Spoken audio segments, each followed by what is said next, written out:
Hello everyone, বিচের চ্যাম্পের আরেকটি নতুন ভিডিওতে আপনাদেরকে স্বাগতম।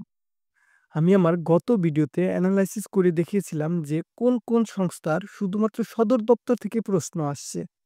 তো ভিডিওটা যদি আপনারা না দেখে থাকুন অবশ্যই ডেসক্রিপশন বক্সে লিংক দিয়ে দিব, সেখান থেকে দেখে নিবেন।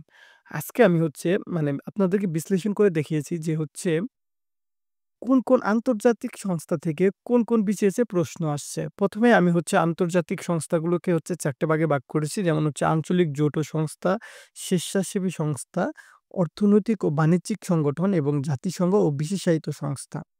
আমরা জানি বিসিএস এ সফল হতে শুধু পড়া নয়, বুদ্ধিমানের মতো বিশ্লেষণ করাটাও জরুরি। কারণ প্রশ্ন আসে প্যাটার্ন ধরে। আর প্যাটার্ন বুঝার দায়িত্ব আমাদের নিজেদেরই। তো সেইজন্য আমাদের আগে শিখতে হবে কিভাবে এনালাইসিস করতে হবে।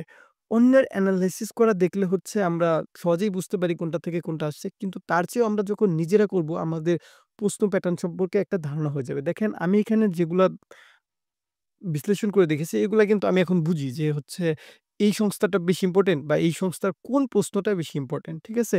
তো দেখেন, আমি আপনাদের এখন দেখাই আঞ্চলিক জোট সংস্থা। এখান থেকে সার্ক, ওআইসি, আরব লীগ, এই ৩ টা থেকেই সবচেয়ে বেশি প্রশ্ন হইছে। ঠিক আছে? দেখেন, আমরা যদি দেখি সার্কে ১৪ তম বিসিএস একটা, ২০ তম বিসিএস একটা, ২১ তম, ২২ তম, ২৫ তম, ৩৬ তম, ৩৭ তম বিসিএস এ প্রশ্ন আসছে।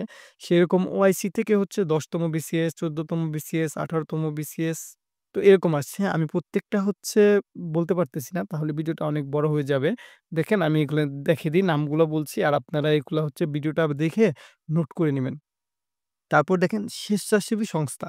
স্বেচ্ছাসেবী সংস্থাও প্রায় প্রত্যেকটাই ইম্পোর্টেন্ট। দেখেন red cross, rotary international, Oxfam, তারপর অ্যামনেস্টি ইন্টারন্যাশনাল, এগুলা থেকে যেমন অ্যামনেস্টি ইন্টারন্যাশনাল থেকে ২৭ তম বিসিএস, ৩৪ তম বিসিএস আর ৩৮ তম বিসিএস আসছে। ঠিক একইভাবে অর্থনৈতিক ও বাণিজ্যিক সংগঠন থেকে আরো বেশি প্রশ্ন হয়ে থাকে। যেমন আইএমএফ, অর্থাৎ ইন্টারন্যাশনাল মনিটারি ফান্ড, এটা অনেক ইম্পোর্টেন্ট। এটা ১৪ তম বিসিএস, ১৬ তম বিসিএস, ২৪ তম বিসিএস, ৩৪ তম বিসিএস আইএমএফ থেকেই ২ টা আসছে। ৩৭ তম বিসিএস আসছে একটা, ৪২ তমতে আসছে একটা।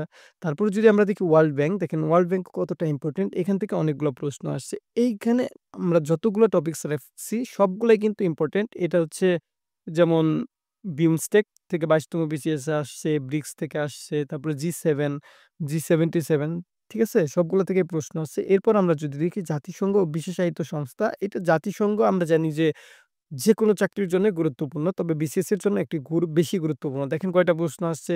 ১, ২, ৩, ৪, ৫, ৬, ৭, ৮, ৯, ১০, ১১, ১২, ১৩, টোটাল ১৩ টা প্রশ্ন আছে। এরকম জাতিসংঘের যে বিশেষায়িত সংস্থাগুলো আছে ইউএনডিপি, ইউএনএইচসিআর, ইউএনসিটিএডি, তারপর ডব্লিউটিও, উইপো, ইউএনওডিসি, আইএমও, আইএইএ, এগুলা প্রত্যেকটা থেকেই প্রশ্ন আসছে। তাহলে আমরা দেখেই বুঝতে পারছি যে কোনগুলা ইম্পোর্টেন্ট। আমি যদি আমার খাতাটা আপনাদেরকে দেখাই তাহলে দেখতে পারবেন, আমার এই খাতাটা শুধু যেমন এই যে বাংলা এখানে কোন শব্দ 3 স্টার টপিকস, তারপর কোনটা 2 স্টার টপিকস, তারপর আধুনিক যুগের কোন কবি পড়তে হবে, কতটুকু পড়তে হবে, আমি সবগুলো এনালাইসিস করে বের করছি যে কোনটার থেকে বেশি প্রশ্ন হয়।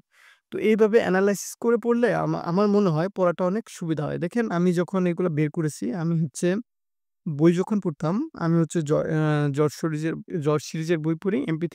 তো এখানে পড়ার সময় আমি এগুলা কিভাবে বের করতাম? দেখেন, আমি পড়ার আগেই আমি বের করে নিয়েছি যে কোনটা বিসিএস এ আসছে। যেগুলো বিসিএস এ আসছে আমি এগুলা সবুজ রং দিয়ে আমি মার্ক করে নিয়েছি। তারপর এগুলো আমি নোট করে নিয়েছি যে কোনগুলা বিসিএস এ আসছে।